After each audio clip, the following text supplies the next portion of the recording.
Hi, Brian McWhorter here. The purpose of this video is really to introduce our need to create a security team at Emmanuel.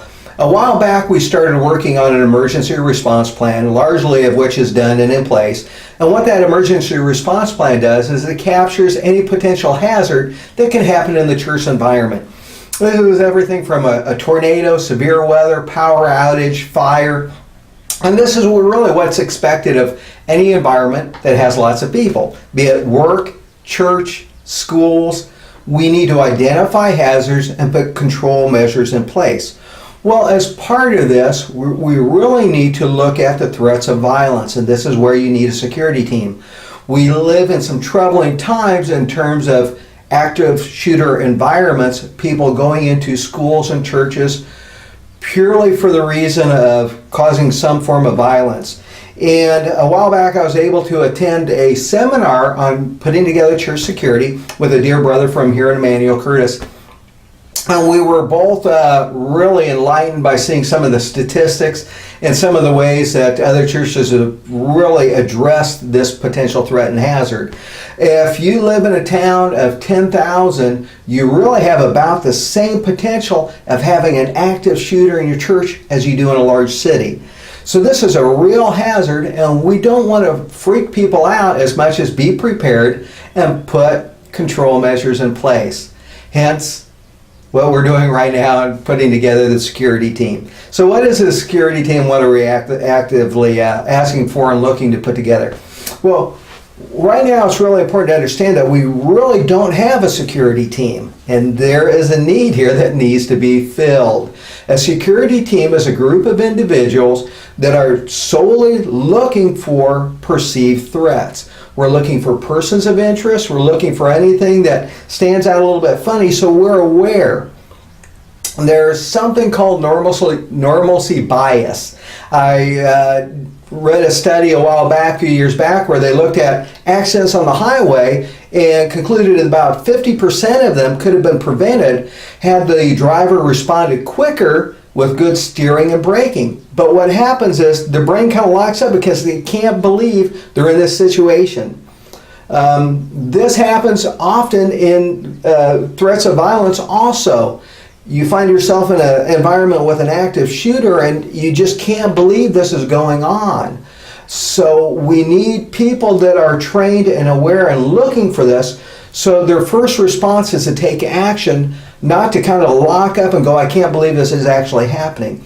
That's one of the reasons why we need security team members that are fully dedicated to looking for the threat of perceived violence. This could be anything from an active shooter to someone trying to kidnap a child. We want people that are acting as sheepdogs protecting the sheep. So as you can guess, there's a certain type of mentality and mindset we really need for these type of individuals. So we want people with a gentle nature. We do not want someone with a temper and a hot head.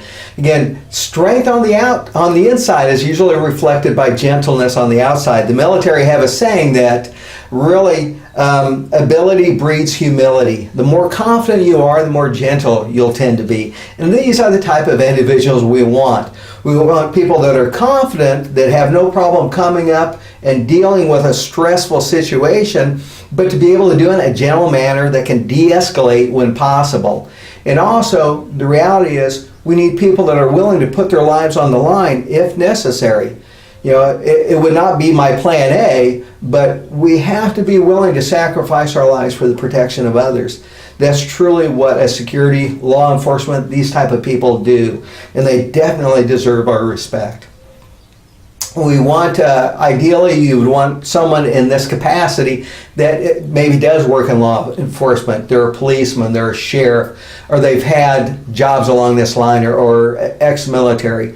These are people with the training and hopefully the mindset and the ability to look out for threats and be able to handle them in the right capacity without escalating them.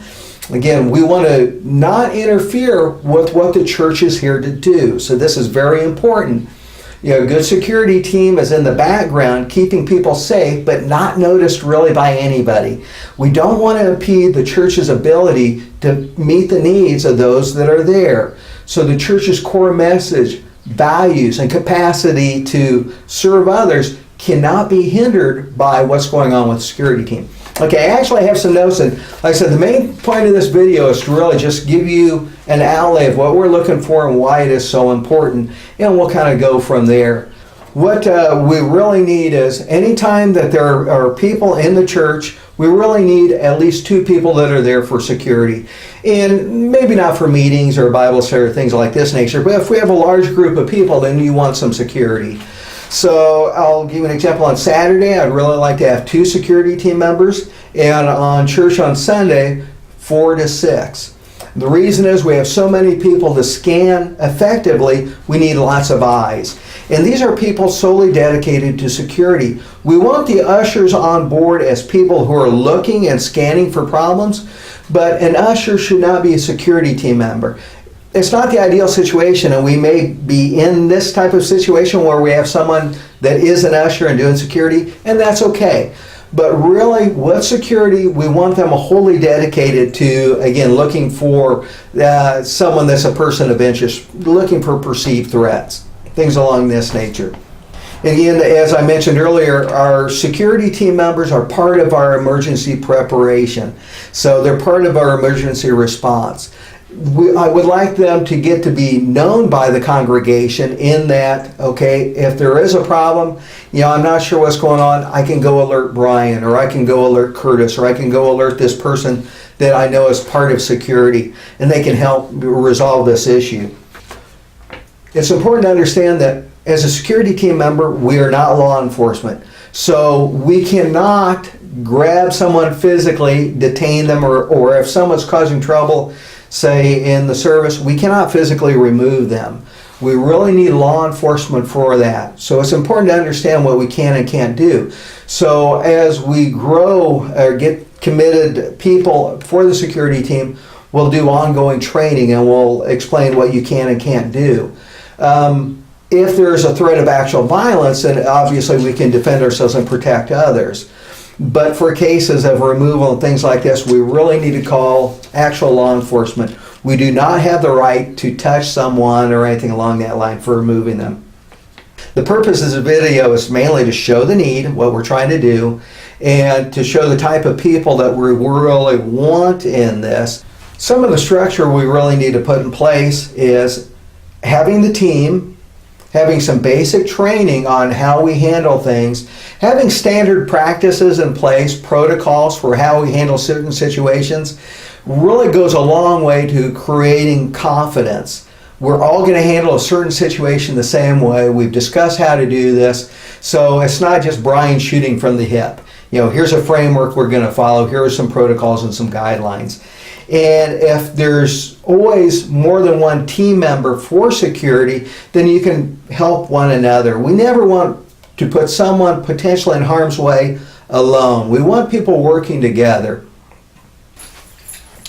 Okay, hopefully this video explained the need, why we need to put a security team in place, what we're trying to do with it. And as we progress, we get individuals, we'll set up probably I would like to touch base with the security team, say monthly, connect it to a church service to where it's maybe just 10 minutes, and we'll do some specialized training, going over, again, the framework we would like to use to nullify the potential threat as quickly as possible and keep everyone safe, including the security team members.